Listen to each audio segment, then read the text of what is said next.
उछाल करके खिला रही थी। इतनी देर में भगवान ने देखा कि बवंडर का रूप बनाए हुए, आंधी तूफान का रूप बनाए हुए कंस के द्वारा भेजा गया दैत्य तृणावर्त नाम का दैत्य नंद भवन की तरफ बढ़ता हुआ चला आ रहा है। भगवान ने मन में विचार किया कि मैया मुझको ज्यादा ऊपर उछाल ना पाई तो मामा जी ने मेरे लिए उड़न खटोला भेज दियो। अब मैया हमको अपनी गोदी से नीचे उतारे तो मामा जी के उड़न खटोला पर बैठ करके जरा नेक में ब्रजमंडल की परिक्रमा करके आऊं, देख करके आऊं। तो मैया उतार ही ना रही है तो क्या करें। भगवान ने अपना भार बढ़ाना शुरू किया और धीरे धीरे भगवान इतने वजन है गए कि माता यशोदा को लगने लगा राम राम मेरा बालक इतना वजन कैसे हो गया। तो ले जा करके पालने में भगवान को लिटा दिया।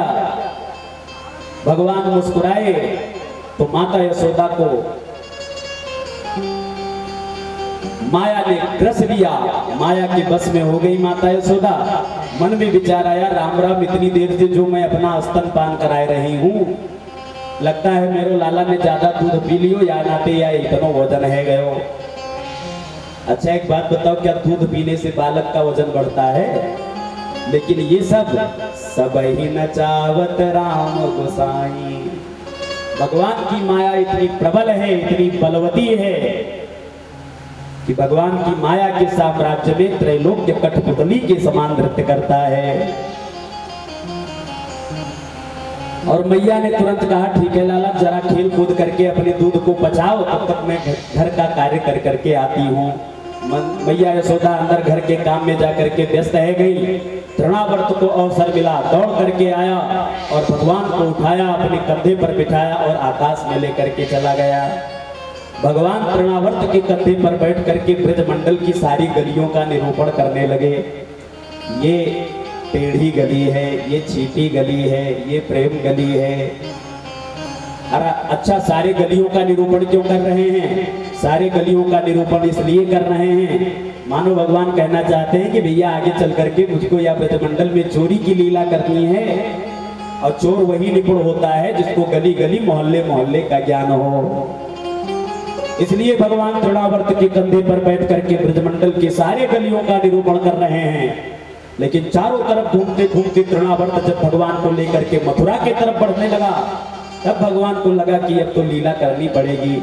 तो ही भगवान ने अपना भार बढ़ाना शुरू किया और धीरे धीरे इतने वजन है गए कि तृणावर्त को लगने लगा राम राम कहीं जल्दी जल्दी के चक्कर में नंद भवन से काला पत्थर तो नहीं उठा लाए। भगवान ने मन में विचार किया दुष्ट, मेरे भक्त पत्थर में मेरा दर्शन करते हैं और तू मुझ में पत्थर का दर्शन कर रहा है, इसलिए चल तेरा सिर मैं पत्थर से ही पटकता हूँ। तो ही भगवान पकड़े चकड़े और 2 बार आकाश में घुमाए और लेकर के आए। नंद भवन के पास एक पत्थर पड़ा हुआ था, उस पत्थर पर जैसे पटका तैसे तृणावर्त का प्राण पखेरु सब उड़ गया। तमंतरिक्षात् पतितं शिलायां विशीर्ण सर्वावयवं करालं पुरं यथा रुद्रशरेण विद्धं स्त्रियोरुदत्यो ददृशुः समेताः। इस प्रकार से जैसे तृणावर्त को उठा करके भगवान ने पटका, स्वयं तृणावर्त का उद्धार हो गया। बोल तृणावर्त मर्दन भगवान की जय हो। इस प्रकार से भगवान ने तृणावर्त का उद्धार किया। पर धीरे धीरे भगवान हमारे 1 वर्ष के हो गए। मथुरा में बैठे वसुदेव जी उंगलियां गिन रहे हैं, आज मेरो लाला इतनों दिन का है गए हो। आज वसुदेव जी ने मन में विचार किया मेरो लाला 1 वर्ष का हो गया। राम जाने मेरो लाला को नामकरण आज तक नंद बाबा ने किया भी कि नहीं किया। तो दौड़ करके अपने कुल गुरु गर्गाचार्य जी के पास गए और जाकर के हाथ जोड़ करके विनय पूर्वक हाथ जोड़ करके निवेदन किया कि हे महाराज, आप कृपा पूर्वक गोकुल में पधारिए और मेरो लाला को नामकरण करके वापस लौट करके आइए। गर्गाचार्य जी ने कहा ठीक है राजन, जैसी आपकी आज्ञा। गर्गाचार्य जी चल दिए और गोधूली के समय गर्गाचार्य जी पहुंच गए गोकुल में। नंद बाबा जी देखे, दौड़े दौड़े आए, अहो भाग्य हमारे जो ब्राह्मण के श्री चरण हमारे घर पधारे, कृपा करके बताइए महाराज कैसे आना हुआ। गर्गाचार्य जी ने कहा बस बाबा ऐसे इच्छा हो गई सो आई गए। नंद बाबा ने गर्गाचार्य जी का बड़ा दिव्य भव्य स्वागत किया, आसन दे करके बिठाया, भोजन आदि से निवृत्त कराया। और जब गर्गाचार्य जी यथावत अपने स्थान पर बैठ गए तब नंद बाबा हाथ जोड़ करके गर्गाचार्य जी के सामने बैठ गए। अरे बाबा कृपा करके बताइए, हमारे घर में 2 छोरा हैं, जब से इनका जन्म हुआ है घर में कोई ना कोई आफत आती ही रहती है, इसलिए जरा इनका ग्रह नक्षत्र देख करके बताइए कि इनके ऊपर क्या चल रही है। गर्गाचार्य जी ने कहा ठीक है बाबा, अपने लालान को क्या नाम रखा है आपने? तो नंद बाबा ने कहा महाराज बालक तो 1-1 वर्ष के है गए, पर नामकरण करना तो हम भूल ही गए। गर्गाचार्य जी हंसने लगे, वाह नंद बाबा, बालक 1 वर्ष के हो गए और आज तक आपने अपने बालकन को नामकरण ही नहीं किया। नंद बाबा ने कहा महाराज अब जो होना था सो हो गया, अब आप पधारे हैं तो आपसे बढ़िया नंबर 1 का ज्योतिषी हमको भला कहाँ मिलेगा, इसलिए आप ही मेरे लालान को नामकरण कर दीजिए। तो गर्गाचार्य जी ने कहा वो तो ठीक है, हम कर तो देंगे, पर एक शर्त पर करेंगे। बोले क्या? बोले तुझको पता है कि मैं यदुवंशियों का आचार्य हूँ और कहीं मैंने आपके बालकन को नामकरण संस्कार कियो तो मथुरा के राजा कंस तेरे बालक को कहीं वसुदेव का लाला ना समझ बैठे, और अगर तेरो लाला को वसुदेव का लाला समझ बैठा तो न जाने क्या कर बैठेगा। इसलिए यदि आपको अपने लालान को नामकरण कराना है तो एकांत में मैं तुम्हारे लालान को नामकरण करूंगा। नंद बाबा ने कहा ठीक है महाराज, अरे दूसरे की बात हटाओ, मैं अपने भाई तक को भी ये बात नहीं बताऊंगा, गौशाला में ही अपने लालान को नामकरण करूंगा। नंद बाबा दौड़े दौड़े यशोदा मैया के पास गए, जाकर के बोले देवी अपने लालान को दिव्य श्रृंगार करके गौशाला में पधारो, एक उच्च कोटि के महात्मा पधारे हैं, आज हम अपने लालान को नामकरण संस्कार करवेंगे। यशोदा माता ने और रोहिणी माता ने अपने अपने लालान को दिव्य श्रृंगार कियो, पर यशोदा माता ने रोहिणी माता से कहा बहना मैंने यह बाबा की बड़ी नाम सुन रखी है, हमने सुना है ये बहुत बड़ो ज्योतिषी है, तो लाओ आज इसके विद्वता की परीक्षा ले ली जाए। बोले कैसे लेंगे परीक्षा? बोले मेरो लाला को तू अपने गोदी में ले ले और तेरो लाला को मैं अपने गोदी में ले लूंगी। अरे नंबर 1 जो ज्योतिषी होएगो तो बताए देगो कौन को लाला कौन को है, अगर ना बताए पाए तो समझ लियो कि ये खड़ियो पंडित है। कहा ठीक है बहना जैसी तुम्हारी इच्छा। तो रोहिणी नंदन को यशोदा माता ने अपने गोदी में ले लिया और यशोदा नंदन को रोहिणी माता ने अपने गोदी में ले लिया। दोनों माताएं पहुंची और दोनों माताओं की गोदी में जब बालकों का दर्शन गर्गाचार्य जी ने किया तो महाराज प्रेम समाधि लग गई। कण कण में तुझे ढूंढा पर तेरा पता नहीं है, अब तेरा पता चला तो मेरा पता नहीं है। तुरंत प्रेम समाधि में गर्गाचार्य जी की प्रेम समाधि लग गई। इस परम तत्व को ढूंढते ढूंढते मेरी आंखें नेत्र वृद्धावस्था को प्राप्त हो गए और आज अनामी को मैं नाम देने के लिए आया हूँ जिसका कोई नाम ही नहीं है। विष्णु सहस्त्र नाम, गोपाल सहस्त्र नाम सब यही के नामन से भरे पड़े हैं और ऐसे लाला को मैं नाम देने के लिए आया हूँ। बड़ी देर तक ना कछु बोले ना डोले तो यशोदा माता ने रोहिणी माता के पास जाकर के कहा बहना ये बाबो इतना अच्छो भलो, ना कछु बोले ना कछु डोले। रोहिणी माता ने कहा मैया हमको तो लगता है कि ये इसकी श्वास भी ना चले। जैसे इतना कहा यशोदा माता घबरा गई, राम राम मरवे के लिए या बाबा को केवल हमारो घर ही मिलो तो दौड़ करके आई नंद और गर्गाचार्य जी को दोनों हाथों से पकड़ा और बड़ी जोर से हिलाया, है बाबा। तब गर्गाचार्य जी के नेत्र खुले। गर्गाचार्य जी ने कहा हाँ मात मैया मैंने आपके लालान को नाम सोच लियो है। पर गर्गाचार्य जी ने मन में विचार किया कि भैया ये उदला बदली कैसी दिखाई दे रही है। तो रोहिणी माता यशोदा माता के गोदी में जो रोहिणी नंदन थे यशोदा माता की तरफ इशारा करते हुए गर्गाचार्य जी ने कहा आया मही रोहिणी पुत्रो रमयन सुहृदो गुणैः आख्यास्यते रामयिते बलाधिक्याद् बलं विदुः।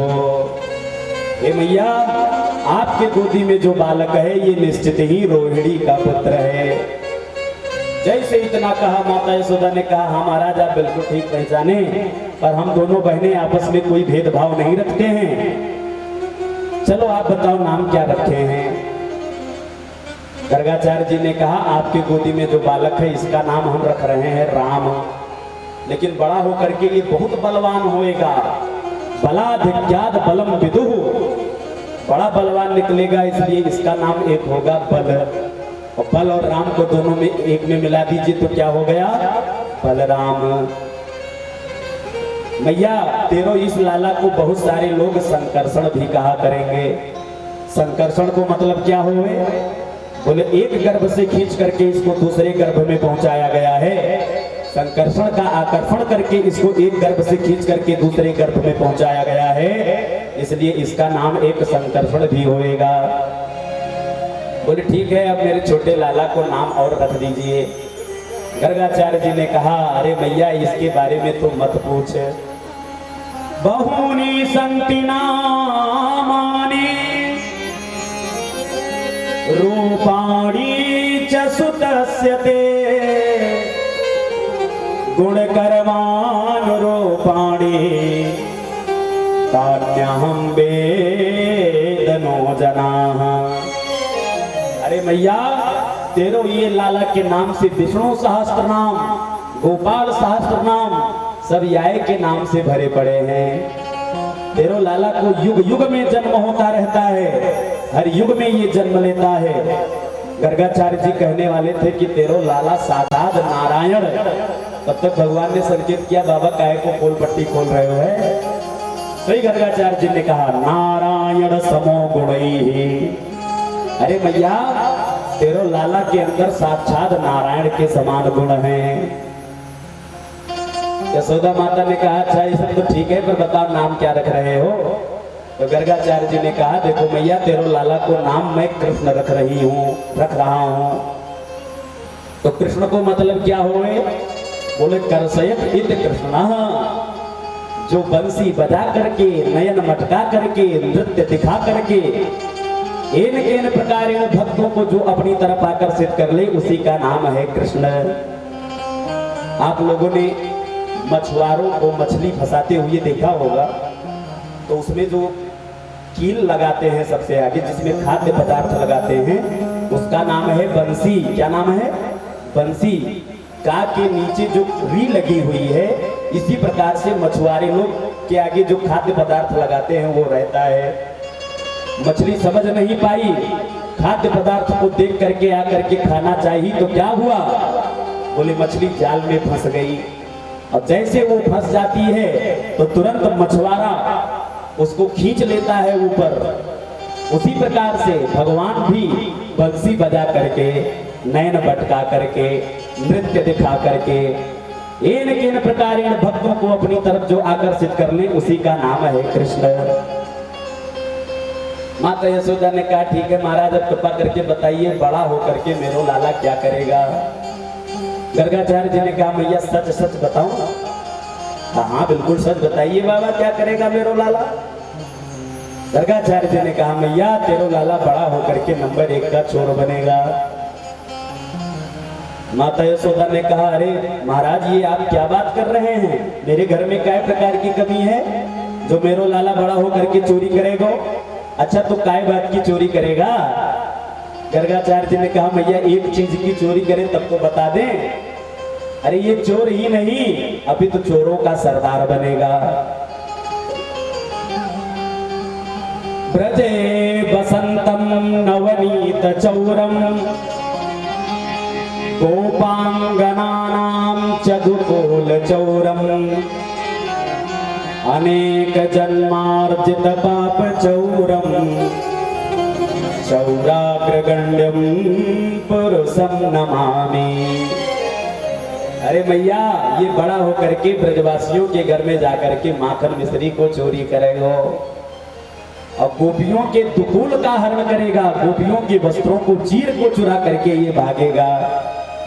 और जो अनेक जन्मार्जित पाप चौरम, बड़े बड़े पापात्मा बड़े बड़े दुष्टात्मा जो जन्म जन्मांतर से केवल पाप ही करते आए हैं, इसकी नजरों के सामने जैसे आएंगे तो उसके जन्म जन्मांतर के पाप का ये चोरी कर लेगा। अनेक जन्मार्जित पाप चौरम, इसलिए ये चोर ही नहीं अभी तो चोरों का सरदार बनेगा। चौराग्रगण्यम पुरुषम नमामि, इस प्रकार से नामकरण संस्कार किया। पर माता यशोदा ने कहा भैया रोहिणी माता से कि बहना महात्मा तो नंबर 1 को है, एक ही दृष्टि में यानी पता लगा लिया कि कौन को लाला कौन को है, पर इसने नाम भले ही टेढ़े मेढ़े रख दिया है। पर यशोदा माता ने कहा देखो बहना मैंने भी अपने लाला को नाम रख दिया है। अरे भैया पिताजी चाहे जितना बढ़िया नाम अपने पुत्रों का रखें, लेकिन माताओं के दुलार का नाम अलग ही होता है। माता यशोदा ने कहा या बाबा ने मेरे लालान को नाम कृष्ण और बलराम रखा है, तो मैंने भी अपने लालान को नाम रख दिया है, क्या बोले कनुआ और बलुआ। अब बार बार माता यशोदा अपने पुत्र को कनुआ कह करके पुकारती हैं। ऐ बेटा कनुआ, सही कन्हैया दौड़े दौड़े चले आते हैं, हाँ भैया हमको याद किए। इस प्रकार से नामकरण हुआ और धीरे धीरे भगवान घुटनों के बल चलने लगे।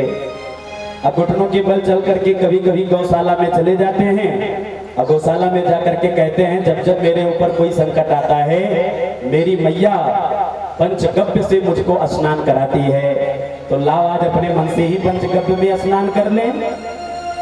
तो महाराज गोबर और मलमूत्र को अपने शरीर में भगवान स्वतः ही लगा लेते हैं। और जब मैया आती है देखती है तो कहती है मैया अरे कनुआ पूर्व जन्म की सुवर है क्या, जब देखो तब मलमूत्र से ही सना रहता है। मैया तो परिहास में इस बात को कहती हैं, पर भगवान कन्हैया बलराम जी से कहते हैं दाऊ जी देखो मैया ने हमको एक ही दृष्टि में पहचान लिया। अरे मैं पूर्व जन्म का सुवर ही तो हूँ। जब धरती माता का हरण करके हिरण्याक्ष रसातल में जाकर के छुपा था, तब मैंने बराह रूप धारण करके धरती माता को हिरण्याक्ष के चंगुल से बचाया था। तो मैं पूर्व जन्म का सुवर ही तो हूँ, मेरी मैया मुझको पहचान गई। अब भगवान धीरे धीरे बड़े है गए, अब तो भगवान चलने लगे, दौड़ने लगे। तो भगवान ने मन में विचार किया कि ये ब्रज की गोपियां कोई साधारण गोपियां नहीं हैं। अनादिकाल से जन्म जन्मांतर से तपस्या करती हुए सारे महात्माओं ने भगवान से केवल एक ही वरदान मांगा कि मैं आपके बाल लीलाओं का सुख भोगना चाहती हूँ। तो उन गोपियों के मनोरथ को पूर्ण करने के लिए ही भगवान ने ब्रज में माखन चोरी की लीला करना शुरू किया। भगवान ने मन में विचार किया कि बहुत सारी गोपियां ऐसी हैं जो अपनी इच्छा से मेरे पास नहीं आ सकती हैं, तो भैया वो नहीं आ सकती, इसलिए हम उनके घर स्वयं जाकर के उनको दर्शन दिया करेंगे। इसलिए भगवान सारे ब्रज की गोपियों के घर जाकर के माखन लीला करना शुरू कर दिए। और जिस दिन भगवान माखन चोरी करने के लिए ब्रज की गोपियों के घर नहीं जाते हैं, तो गोपियां आपस में ही भगवान के रूप का दर्शन करने के लिए झुंड बना करके नंद भवन में आ जाती हैं। अरे भैया नंद भवन में आए हो तो कोई ना कोई बहाना तो होना चाहिए। भैया यशोदा पूछेगी बहना क्या करने के लिए आई हो, तो क्या बताए देंगी, तो मन गढ़ंत बहाना ब्रज की गोपियां बना लेती हैं। पर सुखदेव भगवान परीक्षित से कहते हैं राजन, भगवान चाहे धूल से सने हो, चाहे मलमूत्र अपने पूरे अंग में मलमूत्र का लेपन किए हों, लेकिन भगवान की सुंदरता में कोई भी किसी भी प्रकार की कमी नहीं आती है। श्री रसखान जी वर्णन करते हैं, धूलि भरे यति शोभित श्याम, जुतैसी बनी सिर सुंदर चोटी, खेलत खात फिरे अंगना,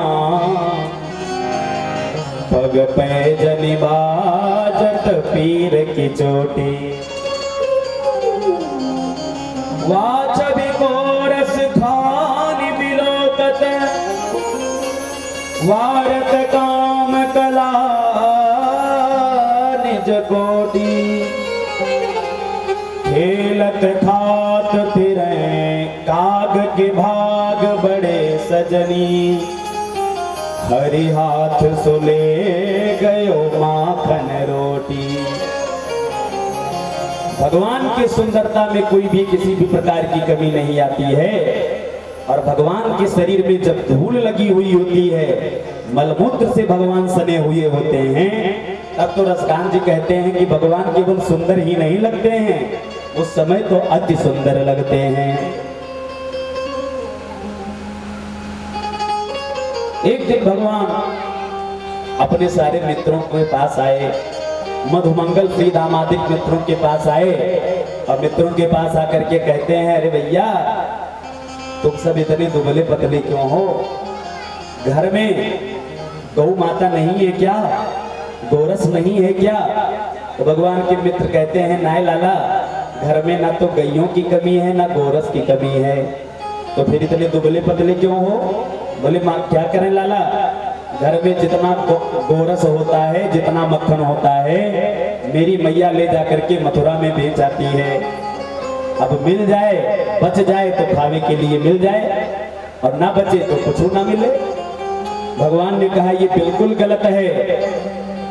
गौ सेवा करने को हम गोकुल के ग्वाला, अब गोरस का आनंद लेंगे मथुरा के लाला, तो हम लोग गोरस बेच बेच करके दुबले पतले है जाएंगे, और मथुरा के लाला गोरस पी पी करके एकदम मोटे ताजे है जाएंगे। इसलिए बिल्कुल गलत है। गौ सेवा करने को हम गोकुल के ग्वाला, तो गोरस का आनंद लेने को भी हम मथुरा गोकुल के ग्वाला। तो क्या करें? बोले अगर मैया खावे के लिए नाय दे रही है तो चोरी करके खाओ। सारे मित्रों ने कहा, जा रे लाला, क्या चोरी करना सिखाएगा क्या हमको? भगवान ने कहा, देखो मैं कोई हीरे जवाहरात चुराने की चोरी नहीं कह रहा हूँ। तो क्या कह रहे हो? बोले खावे पीवे की चीज की चोरी को चोरी नहीं कहते हैं। ये खावे पीवे की चीज है, तो मैया ना दे रही है तो चुराए के खाओ। सारे मित्रों ने कहा, लाला पर कैसे, हमने अपने जीवन में आज तक चोरी नहीं किया। बोले ठीक है, चल करके चोरी करके खाते हैं। तो कहाँ चोरी करने जाया जाए? बोले सबसे पहले अपने घर में चोरी कीजिए। अरे भैया, चोर अपने घर से ही तो चोरी करना सीखता है, इसलिए सबसे पहले अपने घर से चोरी करना शुरू कीजिए। भगवान के मित्रों ने कहा, ठीक है लाला, जैसे तुम्हारी आज्ञा। और भगवान के मित्र जाकर के अपने अपने घर में सभी लोगों ने चोरी किया, पर उसमें कुछ सफल हुए और कुछ असफल हुए। दूसरे दिन सब इकट्ठे हुए, लाला जीवन में पहली बार चोरी की, मैया ने पकड़ लिया। इतनी पिटाई की, इतनी पिटाई की कि छठी को दूध याद आ गया। भगवान ने कहा, अरे लाला तुम सबको चोरी करना ही ना आवे, आज से मैं सिखाऊंगा तुम लोगों को चोरी करना कि कैसे चोरी किया जाता है। और भगवान ने एक विद्यालय खोल दिया, बाल प्रचार चौर विद्या मंदिर। विद्यालय का नाम रखा गया। इसमें जो भी विद्यार्थी चोरी करना सीखना चाहता हो, वो आकर के इस विद्यालय में एडमिशन करा ले। अब भैया विद्यार्थियों की संख्या बढ़ती चली गई, दिन पर दिन विद्यार्थी बढ़ते चले गए और भगवान का विद्यालय बड़े अच्छे से चलने लगा। अब भगवान ब्रज मंडल की गोपियों के घर जा जा करके माखन चोरी की लीला करना शुरू कर दिए। और भगवान के माखन चोरी की लीला को देख करके बड़े बड़े देवता, स्वर्गस्थ देवता स्वर्ग में खड़े होकर के ब्रज की गोपियों के सौभाग्य की सराहना करते हैं। वाह, बड़े बड़े पंडित, बड़े बड़े विद्वान, बड़े बड़े वैदिक मंत्रों को पढ़ करके श्रीमान जी का भोग लगाते हैं, फिर भी श्रीमान जी भोग लगाने के लिए नहीं आते हैं। और यहाँ पर देखो, बिना बुलाए, बिना कुछ कहे श्रीमान जी दौड़ दौड़ करके अपने भक्तों के घर जा करके उनके घर में चोरी करके माखन खाते हैं। ब्रज की गोपियां कहती हैं, ऐ लाला, अगर तुम मुझको ठुमका मार करके नाच दिखाए दोगे तो मैं तुझको छाछ पिलाऊंगी। तो छाछ पीने के लिए भगवान ब्रज की गोपियों के सामने ठुमका मार करके नृत्य करते हैं। शेष महेश गणेश दिनेश सुरेश ही जाहि निरंतर ध्यावे। लेकिन वही तत्व जब वृंदावन में आया, गोकुल में आया, तो ताही अहीर की छोहरियां छचिया भर छाछ पे नाच नचावे। ब्रिज की गोपियां कहती हैं, लाला अगर तुम मुझको ठुमका मार के नाच दिखाई देगो तो मैं तुझको छाछ पिलाऊंगी। और छाछ पीने के लिए श्रीमान जी एक हाथ कमर पर रखते हैं और एक हाथ सिर पर रख करके ब्रिज की गोपियों के सामने नृत्य करते हैं। और जिस दिन भगवान ब्रिज की गोपियों के घर नहीं पहुंच पाते तो एक एक करके सारी ब्रिज की गोपियां इकट्ठी हो जाती हैं। इकट्ठी होकर के नंद भवन में ही लाला को मोहड़ों को दर्शन करने के लिए पहुंच जाती हैं। एक दिन सारी गोपियां इकट्ठी होकर के नंद भवन में पहुंची। अरे बहना, मैया निकल करके आई। अरे बहना बधाई हो, पर आज मैंने कोई बेलुआ नाई भेजी तो तुम सब क्या करने के लिए आ गई? सारी ब्रज की गोपियों ने कहा, देखो मैया आज मैं तेरो लाला को बधाव गाने के लिए ना आई, तो क्या करने के लिए आई हो? तेरो लाला की करतूत सुनाने के लिए आई हूँ। अच्छा, क्या किया मेरे लाला ने? ब्रज की गोपियों ने कहा, देखो मैं कोई चुंगल खोर ना है जो तेरे लाला के पीठ के पीछे चुंगली करके चली जाऊं। इसलिए बुला अपने लाला को, तेरो लाला के सामने ही जो जो उसने किया है सब बताऊंगी। जैसे इतना कहा सोई मैया ने आवाज लगाई, ऐ बेटा कनुआ। कन्हैया दौड़े दौड़े आए। अरे मैया मुझको याद किया? अरे हाँ लाला, देखो ये गोपियां आई हैं, तुम्हारे बारे में क्या कह रही हैं? जैसे इतना कहा सोई गाल फुला करके मुंह लटका करके भगवान दीवार के किनारे जा करके चिपक करके बैठ गए। और गोविंद के लटके हुए इस स्वरूप को देख करके गोपियां मुक्त रह गई। माता यशोदा ने कहा, हाँ बहना बताओ अब क्या किया मेरे लाला ने तुम सबन के घर में जाए करके? तो क्या करें, कुछ था तो नहीं, इसलिए तुरंत बहाना बनाना शुरू कर दिया। एक गोपी ने कहा, मैया वत्सान मुंचन क्वचिद असमये क्रोश संजात हासः स्तेयं स्वाद बद्धधिपयः कल्पितैः अस्तेय योगैः मरकान भोक्षण विभजति सचिन नाट्य भाण्डं भिनत्ति द्रव्यालाभे सगृह कुपितो यात्युपक्रोश्यतो काने। एक गोपी ने कहा, मैया तेरो लाला एक दिन मेरे घर में आया और मेरे घर के जितने बछड़े थे सारे बछड़ों को खोल करके गैया मैया को सारो दूध पिला दिया। मैया ने कहा, अरे तुम गैया दुहने के लिए जा रही होएगी तो मेरो लाला ने जाकर के बछड़ों को खोल दिया होगा। गोपियां कहती है, नहीं मैया,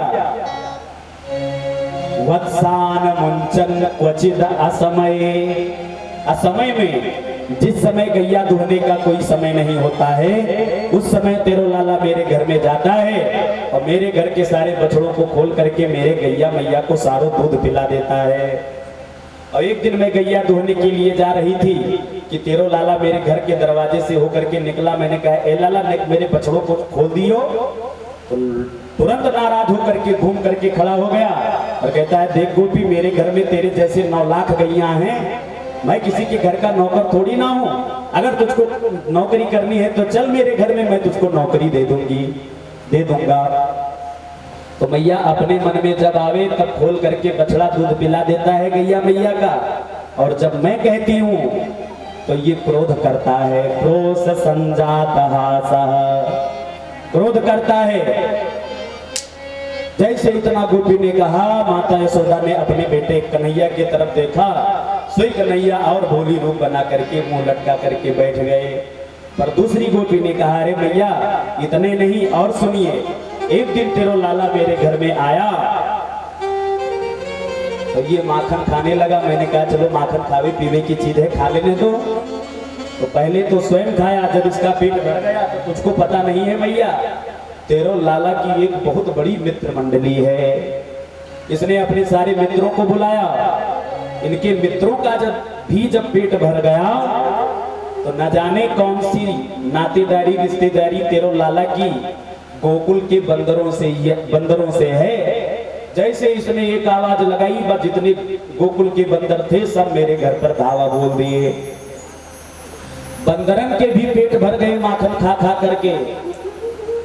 और जब बंदरन के भी पेट भर गए तब तेरो लाला मेरे घर से जब बाहर जाने लगा तो मेरे अजिया सास के जमाने की काली काली चिकनी चिकनी जो मिट्टी थी उसको उठा करके अपनी नाक के पास ले जा करके सूंघता है और फिर कहता है राम राम इतनो सड़ो सड़ायो मक्खन की बंदरों ना ही पूछे आपको। तो उठा करके पटक दिया, मेरे अजिया सास की जमाने की मिट्टी को ये उठा करके पटक दिया, तोड़ दिया। तो मैया सबसे पहले स्वयं खावे, अपने मित्रों को खिलावे, बंदरों को खिलावे और फिर मेरे घर के काली काली चिकनी चिकनी मिट्टियों को भी तोड़ देता है। स्तेयं स्वाद बदधिपयः कल्पितैः अस्तेय योगैः। मेरे घर में जाकर के ये ऐसा ऐसा करता है। मरकान भोजन विभजत सिचिन नाट्य भाण्डं भिनत्ति द्रव्यालाभे सगृह कुपितो यात्युपक्रोश्यतो कामे। इस प्रकार से एक गोपी ने कहा मैया सुन, ना मेरे घर में गैया है ना मेरे घर में गोरस है। मैया ने कहा अच्छा तो आपके घर में जाकर के मेरो लाला ने क्या किया? बोले मैया सुन तो, एक दिन तेरो लाला मेरे घर में आया और मेरे घर में बड़ी देर तक ढूंढता रहा पर इसको खावे पीवे वाली चीज कछु ना मिली। तो एकदम लाल पीला है गया, राम राम ये कैसो घर है जहां में माखन मिश्री भी खावे के लिए ना मिले। तो क्या करा, क्या किया तेरो लाला ने? मेरे घर में एक कमरे में मेरी बड़ी छोरी सो रही थी तो उस कमरे में घुस गया और मेरी छोरी गहरी नींद में सो रही थी। तो मेरी छोरी की सोती हुई छोरी की चूटिया को खटिया की पटिया से बांध दिया और जब घर से बाहर निकलने लगा तो मेरी छोरी के कान में ले जा करके अपने मुख को कहता है हौवा। जैसे इतना कहा सही मेरी छोरी घबराई, अरे मैया मुझको हौवा ने पकड़ लियो, अरे मैया मुझको हौवा ने पकड़ लियो। मैं दौड़ी दौड़ी आई, तब मैंने तेरे लाला को अपने घर से भागती हुई देखी तो मैं दौड़ करके आई, अपनी बिटिया की अपनी छोरी की चूटिया को खटिया की पटिया से खोली और कहा अरे बिटिया कोई हौवा हुआ ना है, ये नंद को लाला गली गली को हौवा बनतो फिर रहे हो है। इस प्रकार से एक एक भगवान की दिव्य लीलाएं हैं। और मैया यशोदा ने कहा देखो तुम सबन के कहने से हम मानवे वारी ना है, अगर मेरो लाला इतना दुष्टता करता है तो किसी दिन पकड़ करके दिखाओगे तब मैं मानूंगी, नहीं तो मैं मानवे वारी ना है। सारी गोपियों ने कहा ठीक है मैया किसी दिन मैं पकड़ करके तेरो लाला को दिखाई दूंगी। इस प्रकार से सारी ब्रज की गोपियां अपने घर को वापस आ गईं। पर एक दिन की बात है, भगवान ने मन में विचार किया कि भैया गोरस का तो आनंद हमने खूब लिया, अब जरा ब्रजमंडल की रज की भी महिमा को बढ़ाना चाहिए। तो एक दिन मैया यशोदा के साथ ब्रह्मांड घाट पर गए तो मैया यशोदा तो यमुना जी में स्नान करने लगी और भगवान मैया से छुप करके ब्रजमंडल की माटी की एक ढेली को उठाया और मुख में रख करके खा गए। दाऊ जी ने देखा तो दौड़ करके मैया के पास आई, मैया मैया कृष्णोमृतम भक्षतवान, तेरो लाला ने मिट्टी खाई है। आज मैया यशोदा को बड़ा भय हुआ, राम राम कल तक तो इसके माखन मिश्री खावे की चोरी की बात सुनने को मिलती थी और आज ये मिट्टी खाने लगा। अगर मैं अब भी ध्यान नहीं दूंगी तो आगे चल करके ये पुड़िया खाने लगेगा, गुटखा खाने लगेगा, इसलिए इसको दंड देना चाहिए। आज मैया यशोदा नाराज हो गई और दौड़ करके आई, कन्हैया को पकड़ी और बोली बता लाला तूने बता सच सच बताइयो लाला तूने मिट्टी खाई है। जैसे इतना कहा तो भगवान ने हाथ जोड़ करके कहा ना हम भक्षितवानंब सर्वे मिथ्याभिशंसिनः यदि सत्य गिरस्तरहि समक्षं पश्य मे मुखम। अहम न भक्षितवान भोअंब हे मेरी माता, मैंने मिट्टी नहीं खाई है। और ये सब जितने कह रहे हैं सर्वे मिथ्याभिशंसिनः, ये सब झूठ बोल रहे हैं। माता यशोदा ने कहा, अरे लाला, मुझको पक्को विश्वास है कि मेरे घर में ही हरिश्चंद्र को जन्म भयो है। और भगवान ने कहा, भैया अगर तुझको मेरे वचनों पर विश्वास नहीं है तो यदि सत्य गिरस्तरहि समक्षम पश्य मे मुखम, यदि आपको मेरे वचनों पर विश्वास नहीं है तो मेरे मुख को खोलकर देख ले। अगर मैंने मिट्टी खाई होगी तो अभी लगा होगा मेरे मुख में मिट्टी। माता यशोदा ने कहा, हाँ लाला, ये बात तो तुमने बिल्कुल ठीक कही, चल खोल अपना मोहड़ो। भगवान मोहड़ा खोले तो भगवान की ऐश्वर्य शक्ति ने मन में विचार किया कि मेरे प्रभु के मुख में है माटी और मैया के हाथ में है साटी, तो माटी देख करके कहीं साटी से पिटाई ना करने लग जाएं, इसलिए भगवान के मुख में महाराज बड़े बड़े पर्वत, सारा जम्बू द्वीप, सातों द्वीप, सप्त सागर सब भगवान के मुख में दिखाई देने लगे। अरे फिर 84 कोस का मंडल भगवान के मुख में दिखाई दिया, गोकुल दिखाई दिया, नंद भवन दिखाई दिया। माता यशोदा ने स्वयं को भगवान के मुख में देखा, घबरा गई, बेहोश होकर के गिर गई। भगवान दौड़ करके गए, यमुना जी से जल लेकर के आए, जल का छापा मारे, तब मैया यशोदा को होश आया। ठाका मार करके भगवान हंसने लगे, मैया बताओ मैंने मिट्टी खाई है। मैया तो मिट्टी उट्टी की बात सब भूल भुलाए करके बैठी। अरे लाला, मिट्टी उट्टी की बात हटा, तेरे मुख में तो बड़े बड़े पर्वत पहाड़ दिखाई दे रहे थे। भगवान ठाका मार करके हंसने लगे, अरे मैया लगता है तेरी आंखें कमजोर है गई हैं। अरे मेरे मुख में पर्वत पहाड़ कहां से आ जाएंगे? माता यशोदा ने कहा, हाँ लाला, वही तो मैं सोच रही हूँ। राम जाने क्या क्या मुझको या वृद्धावस्था में देखना पड़ेगा। अपने लाला को अपने गोदी में उठाया, अपना स्तनपान कराया। इस प्रकार से भगवान की एक अनंत लीलाएं हैं। पर एक दिन की बात है, एकदा गृहदासीसु यशोदानंद गेहिनी कर्मांतर नियुक्तासु निर्ममंथ स्वयं दधी। एकदा दीपावल्यावसरे, एक बार दीपावली का शुभ अवसर आया तो माता यशोदा के पास तमाम दास दासियां हैं। सभी दास दासियों को घर के काम में लगा दिया और माता यशोदा अपने लाला के लिए ताजा ताजा मक्खन निकालने के लिए अपने हाथ से दधी मंथन करने लगी। भैया एक चीज हमेशा अपने जीवन में विचार करते रहिएगा, आपके घर में चाहे जितनी बड़ी क्यों ना भोग सामग्री उपस्थित हो, लेकिन माताओं को चाहिए कि अपने पुत्र की सेवा वो स्वयं अपने हाथ से करें। दूसरों के हाथों पर कभी विश्वास नहीं करना चाहिए। और जो माता अपने पुत्रों की सेवा के लिए घर में नौकर रख देती है, तो जब वो वृद्धावस्था को प्राप्त होती है तो उसके लिए उसका बेटा भी घर में नौकर रख देता है। प्रेम से बोलो राधे राधे। तो यदि आप ये चाहते हैं कि मेरो लाला मेरो अपने हाथ से मेरी सेवा करे, तो आपको अपने लाला की सेवा अपने हाथ से करनी चाहिए।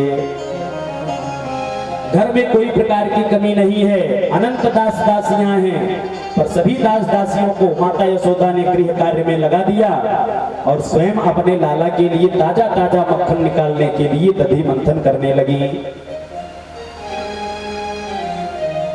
दधी मंथन करती हुई जा रही हैं। बड़े बड़े महात्माओं ने भगवान के बारे में जो बड़े बड़े पद पदावलियों को लिख दिया है, उसी को मन में गुनगुना रही हैं और भगवान की लीलाओं का वर्णन कर रही हैं, चिंतन कर रही हैं।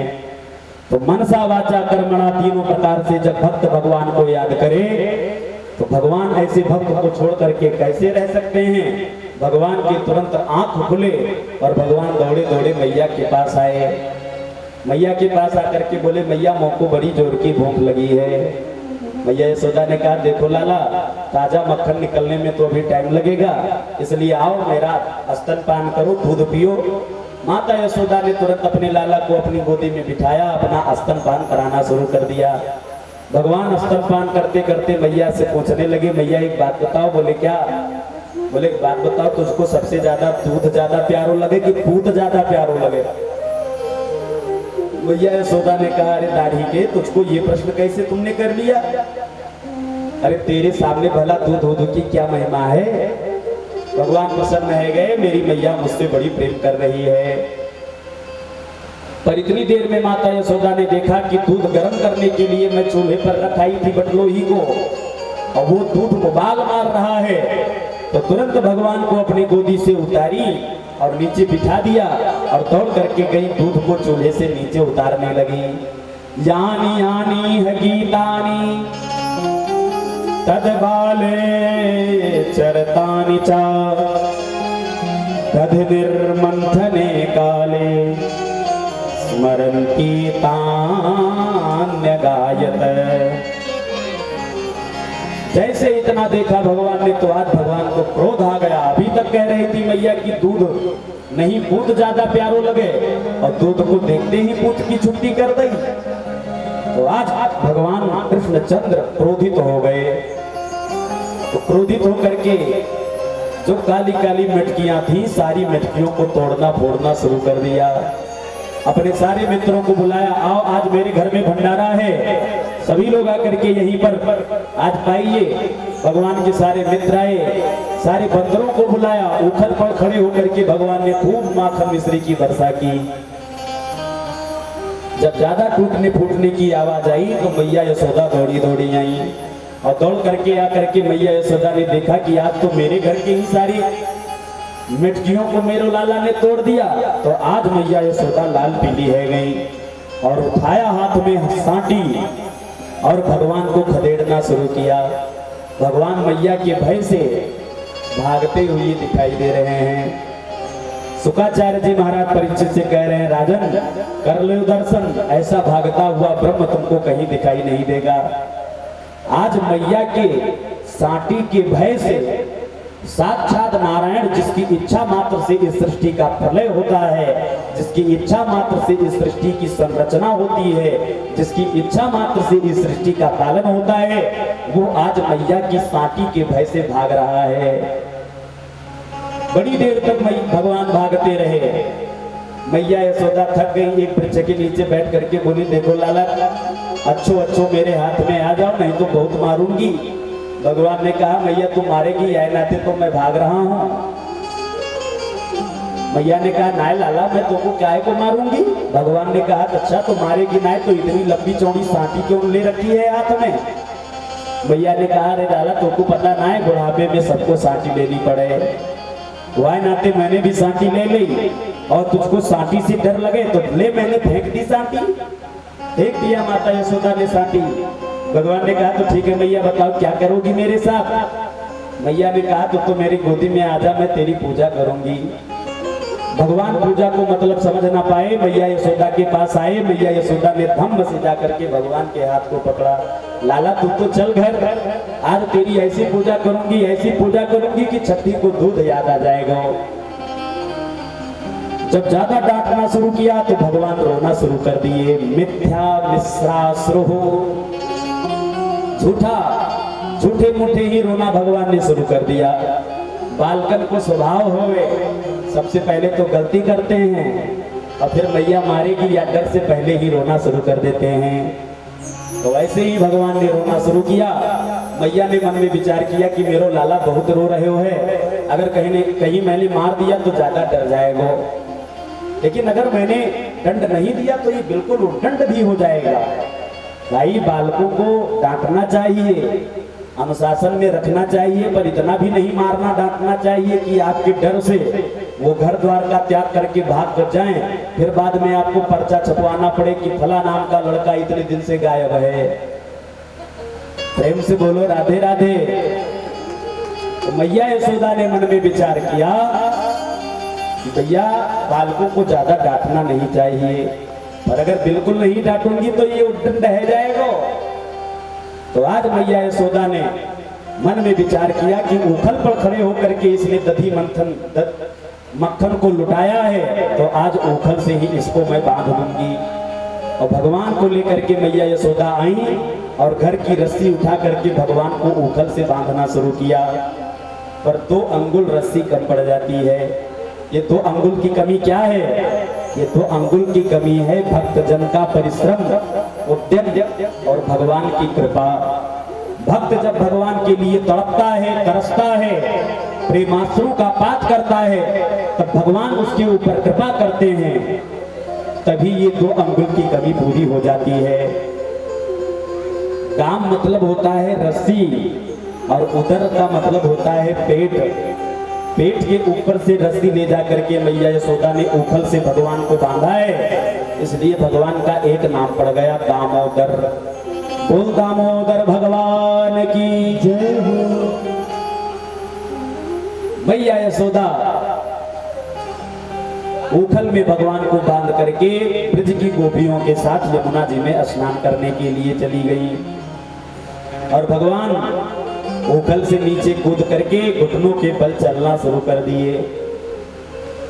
नंद बाबा के दरवाजे पर तो यमलार्जुन के वृक्ष लगे हुए थे।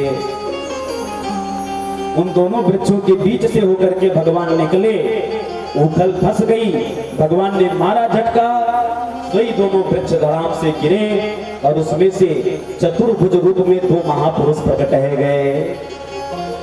हाथ जोड़ करके बोले, हाथ जोड़ करके भगवान के सामने खड़े है गए। भगवान ने कहा भैया काशिद तुम कौन हो तुम? तो हाथ जोड़ करके कहा महाराज मैं यक्षराज कुबेर का पुत्र हूँ, मेरा नाम नलकूबर और मणिग्रीव है। एक बार देवांगनाओं के साथ नग्न होकर के मैं सरोवर में स्नान कर रहा था कि उसी समय नारद बाबा उस रास्ते से होकर के निकले। तो नारद जी को देख करके सारी देवांगनाओं ने अपने अपने वस्त्रों को धारण कर लिया, पर हम दोनों भाई नग्न होकर के नारद जी के सामने ही जलाशय में स्नान करते रहे। नारद बाबा ने हाथ में लिया जल और श्राप दे दिया, मूर्ख मेरे नेत्रों के सामने जड़ की तरह खड़े हो, इसलिए जाओ मैं तुमको श्राप देता हूं, तुम जड़ हो जाओ, वृक्ष हो जाओ। हम दोनों ने हाथ जोड़ करके कहा महाराज कृपा कीजिए, कैसे हमारा उद्धार होएगा? और नारद जी ने कहा जब द्वापर में भगवान श्री कृष्णचंद्र जी का अवतार होएगा तब वही आपके ऊपर कृपा करेंगे।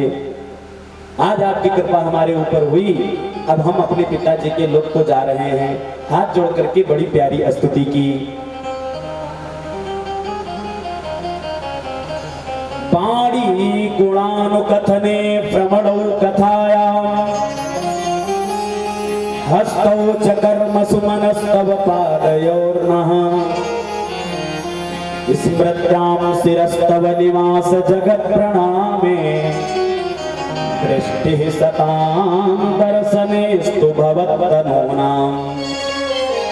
नलकूबर और मणिग्रीव कहते हैं हे प्रभु वाणी गुणानुकथने, मैं अपनी वाणी से हमेशा आपके गुणानुवाद को गाता रहूं। और श्रवणौ कथायाम, अपने कानों से हमेशा आपकी कथा को सुनता रहूं। हस्तौ च कर्मसु, अपने हाथों से हमेशा आपके चरणों की सेवा करता रहूं। मनस्तव पादयोर्नः, मेरा मन हमेशा आपके पादारविंद चरणारविंद का चिंतन करता रहे, आपके चरणों में लगा रहे। स्मृत्यां शिरस्तव निवास जगत प्रणामे, मेरा सिर हमेशा आपके श्री चरणों में प्रणाम करता रहे, झुका रहे। और दृष्टि सतां दर्शनेस्तु भवत्तनूनां, मैं अपने नेत्रों से आपके रूप का ऐसे ही दर्शन करता रहूं। भगवान प्रसन्न होकर के वरदान दिए, भगवान की पराभक्ति उनको प्राप्त हुई और अपने पिता के लोक को चले गए। पर वृक्षों की गिरने की आवाज जब नंद बाबा को सुनाई दी, दौड़े दौड़े आए, अपने लाला को ऊखल से बंधे पाए तो ऊखल के बंधन से लाला को मुक्त कर दिया। बाहर निकल करके आए, सारे ब्रज के गोपों को इकट्ठा किए, इकट्ठा करके बोले भैया देखो अब मैं यहाँ गोकुल में रहने वाला नहीं हूँ। क्यों? बोले जब से यहाँ गोकुल में मेरो लाला को जन्म भयो है, आए दिन कोई ना कोई उत्पात होता ही रहता है, इसलिए अब मैं यहाँ गोकुल में नहीं रहूंगा। आप लोग बताओ कहाँ चला जाए? तो सारे ब्रज के गोप ग्वाल, ब्रज 84 कोष के अंदर बहुत सारे वन है, Bhandirvan, Belvan, Vrindavan, Nidhivan, बहुत सारे वन हैं। पर नंद बाबा के छोटे भाई जिनका नाम था सुनंद, खड़े हो गए। खड़े होकर के बोले बाबा मुझको तो सबसे प्यारा वन एक ही लगता है। कौन? वनम वृंदावनम नाम पसव्यम नवकाननम गोप गोपी गवाम सेव्यम पुण्याद्रे तृणबीरुधम। बाबा अपने 84 कोष के अंदर बहुत सारे वन हैं, उन सारे वनों में सबसे प्यारा वन वृंदावन है। वृंदावन को मतलब क्या होवे? बोले वृंदायाः प्रेराधिकायाः सेवित वनम स वृंदावनम। जो श्री राधा रानी के द्वारा सेवित वन है उसका नाम है वृंदावन। या फिर वृंदायाः तुलस्याः वनम वृंदावनम, जहां पर केवल तुलसी का ही वन हो उसका नाम है वृंदावन। प्रेम की पिपास देख देख निज प्रेमियों को, प्रेम का समुद्र सीमा तोड़ के बहाया है। भावुक रसीले जन निराश न होंगे अब, कामना की पूर्ति हेतु कल्प तरु लगाया है। चिंता मणि जड़ित चारु चादर बिछाई जहां, भांति प्रतिभांति कुंज कुंज को सजाया है। भारत का भूषण तिलक तीनों लोकों का, भक्तों के वास है तो वृंदावन बनाया है। बोल वृंदावन बिहारी लाल की, श्री सद्गुरुदेव भगवान की। जैसे इतना कहा तो सारे ब्रज के ग्वालों ने कहा हाँ बाबा, वृंदावन तो बड़ो प्यारो वन है। वृंदावन जाऊंगी सखी, वृंदावन जाऊंगी, वृंदावन जाऊंगी सखी, वृंदावन जाऊंगी। ओ मेरी बुद्धे, ओ मेरी बुद्धे, मेरी बुद्धे विरह के तीर सखी, वृंदावन जाऊंगी।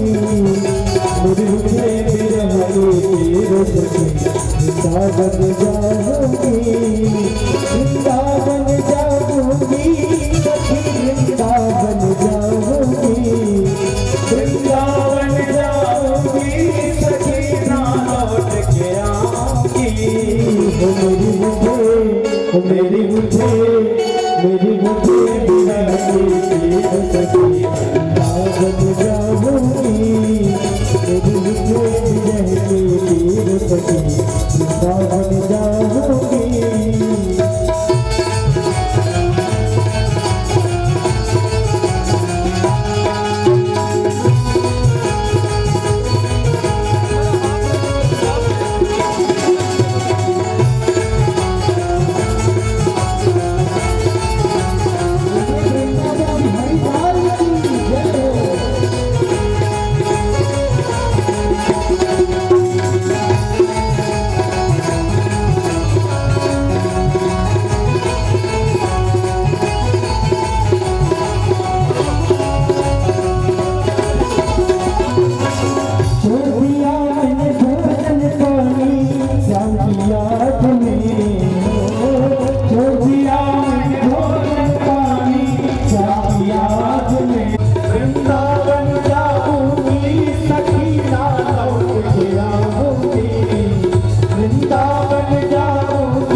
भगवान मुक्त है गए, प्रसन्न है गए। सबसे प्यारा वन यदि कोई लगा तो वो केवल वृंदावन है।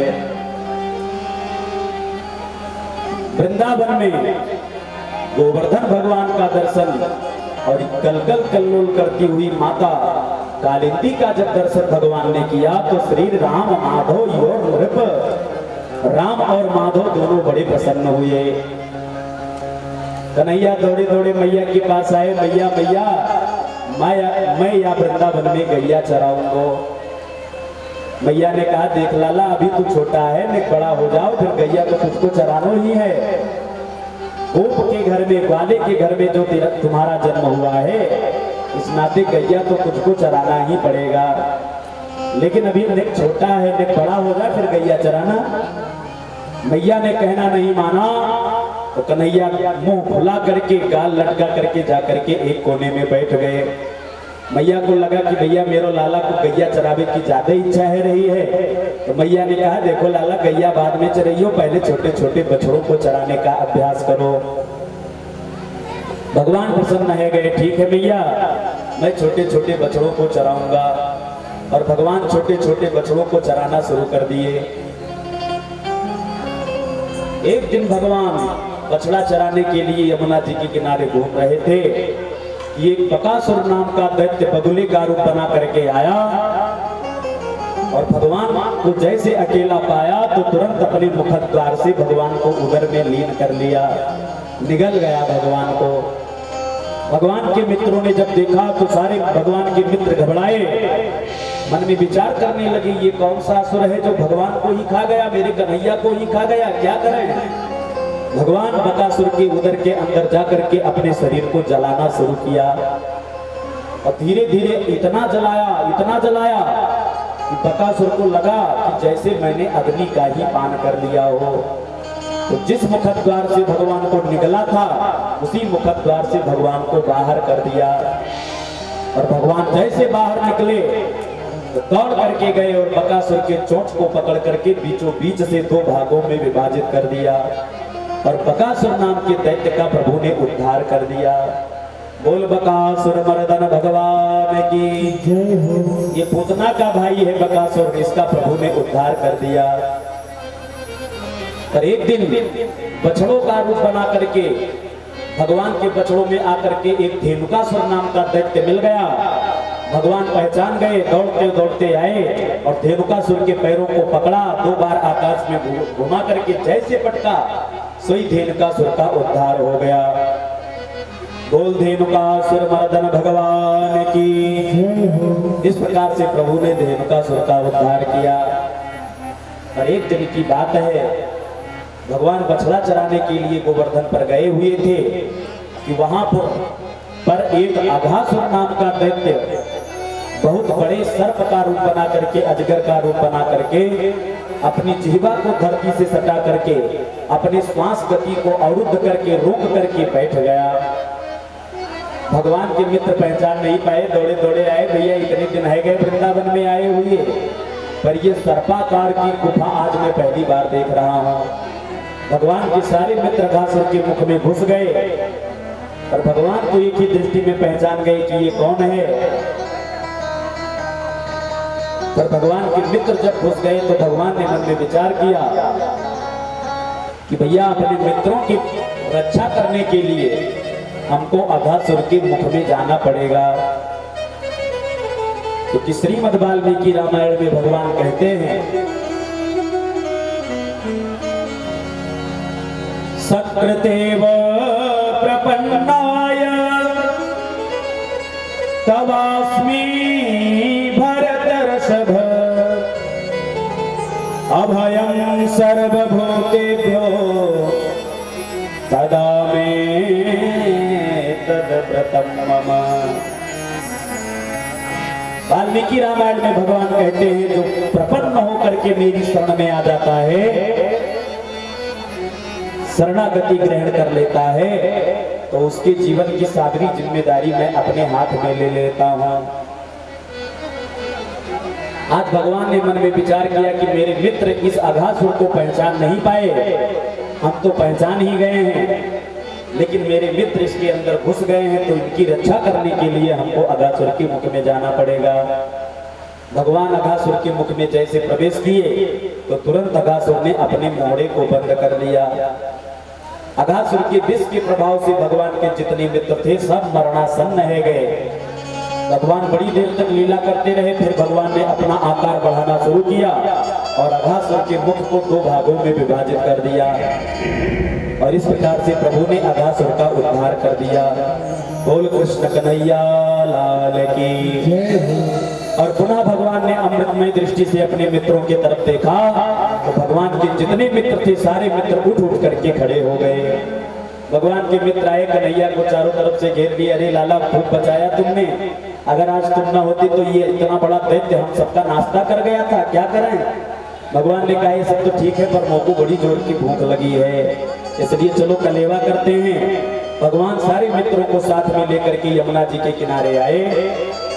और आपने देखा होगा पहले जब छोटे छोटे बच्चे गैया चराने के लिए जंगल में जाते थे तो अपने घर से कुछ ना कुछ ले करके जाते थे, क्योंकि पूरा दिन वो वापस गैया चरा करके आते नहीं थे, तो कलेवा कुछ ना कुछ ले करके जाते थे।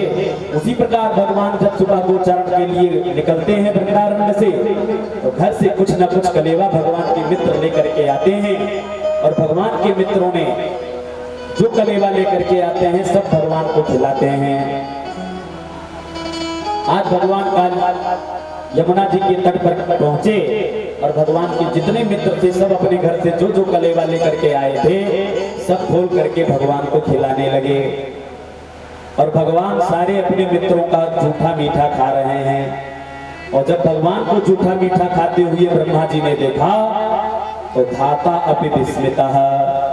ब्रह्मा जी को बड़ा आश्चर्य हुआ कि भैया ये कैसा देवता है, कैसा भगवान है जो इन गोप गंवार वालों का जूठा मीठा खा रहा है। अरे शास्त्र के अनुसार ना तो किसी का जूठा खाना चाहिए और न किसी को अपना जूठा देना चाहिए, और ये ईश्वर होकर के भगवान होकर के इन गोप गंवार वालों का जूठा मीठा खा रहा है। संदेह हो गया।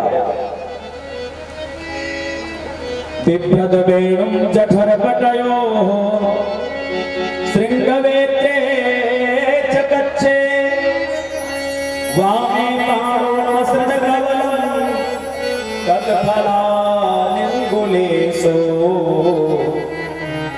तिष्ठन् मध्ये स्वपरिसुहृदो हासयन् नरमभिस्वैः स्वर्गे लोके निसति बुभुजे यज्ञभुगबालकेलिः। जब जूठा मीठा बालकों के साथ भगवान को खाते हुए ब्रह्मा जी ने देखा तो धाता अपि विस्मितः। ब्रह्मा बाबा को बड़ा आश्चर्य हुआ, संदेह हो गया, परीक्षा लेने के लिए आए। परमात्मा तर्क का विषय नहीं है, परमात्मा परीक्षा का विषय नहीं है, परमात्मा श्रद्धा भक्ति विश्वास की प्रतिमूर्ति है। तो ब्रह्मा बाबा को संदेह हुआ तो दौड़े दौड़े आए और भगवान के बछड़ों को चुरा करके सत्यलोक में लेकर के गए, सुला के दिए। भगवान बड़ी देर तक खेलते रहे, फिर मन में विचार किया, अपने मित्रों से कहे भगवान अरे भैया हम लोग खेलने में मस्त हैं पर हमारे बछड़े बड़ी दूर दूर तक दिखाई नहीं दे रहे हैं, इसलिए आप सभी लोग खेलो, जरा मैं अपने बछड़ों का पता लगा करके आता हूँ। भगवान अपने बछड़ों को ढूंढने के लिए गए, ब्रह्मा जी को अवसर मिला, दौड़ करके आए और भगवान के मित्रों को भी चुरा करके सत्यलोक में लेकर के गए। भगवान दौड़े दौड़े आए पर अपने मित्रों को जब नहीं पाए तब भगवान घबराए, ध्यान लगा करके देखा तो ब्रह्मा जी की सारी लीला भगवान समझ गए। भगवान ने मन में विचार किया कि ब्रह्मा जी को सृष्टि करने का अभिमान है। अरे भाई कोई अंग्रेजी का विद्वान आपके सामने आ जाए तो अंग्रेजी के द्वारा जब उसे आप प्रभावित करोगे तब तो वो आपकी गरिमा को समझेगा। कोई डॉक्टर आ जाए तो उसे डॉक्टरी के द्वारा ही जब आप उसे प्रभावित करोगे तब वो आपको के महत्व को समझेगा। उसी प्रकार से भगवान ने मन में विचार किया कि ब्रह्मा जी को सृष्टि करने का अभिमान है, ये सृष्टि करता है तो लाओ आज इनको सृष्टि करके दिखाते हैं। भगवान ने कहा ब्रह्मा जी तुम तो केवल मानवों के लिए, जीवों के लिए शरीर बनाते हो, अरे हमको देखिए मैं शरीर भी बना लेता हूँ और शरीर में जीवात्मा भी डाल देता हूँ। ब्रह्मा जी केवल जीवों के लिए शरीर ही बनाते हैं, जीवात्मा थोड़ी ना बनाते हैं ब्रह्मा जी। तो आज भगवान के जितने मित्र थे, भगवान उतने मित्रों का रूप बना लिए। जितने बछड़े थे भगवान के, उतने बछड़ों का रूप भगवान बना लिए। अरे और तो और भगवान के मित्र अपने घर से जैसा वस्त्र पहन करके आए थे, भगवान वैसे वस्त्र भी बन गए। भगवान के मित्रों का जैसा स्वभाव था, भगवान ने वैसे स्वभाव का भी ग्रहण कर लिया। नहीं तो माता पिता कहते भैया पहले मेरा बेटा बड़ा शुद्ध था, बड़ा सीधा था, पर आजकल मेरा बेटा बड़ा उद्दंड हो गया है। तो भगवान ने स्वभाव का भी रूप धारण कर लिया, स्वभाव भी भगवान बन गए। श्री शुक्राचार्य जी महाराज कहते हैं अरे इन सब की बात को छोड़िए, अगर कोई हाथ की रेखा को ध्यान से देखे तो भगवान के मित्रों के हाथ में जैसी रेखा थी, भगवान वैसी रेखा भी बन गए। श्री शुक्राचार्य जी वर्णन कर रहे हैं यावद वत्स पवत्स काल्पक वपुर यावद करांघ्रादिकं यावद यशि विषाण वेणुदल सिग यावद विभो सांबरम यावद चील गुणाभिधाकृतिवयो यावद विहारादिकं सर्वं विश्वमयं गिरोगवदजः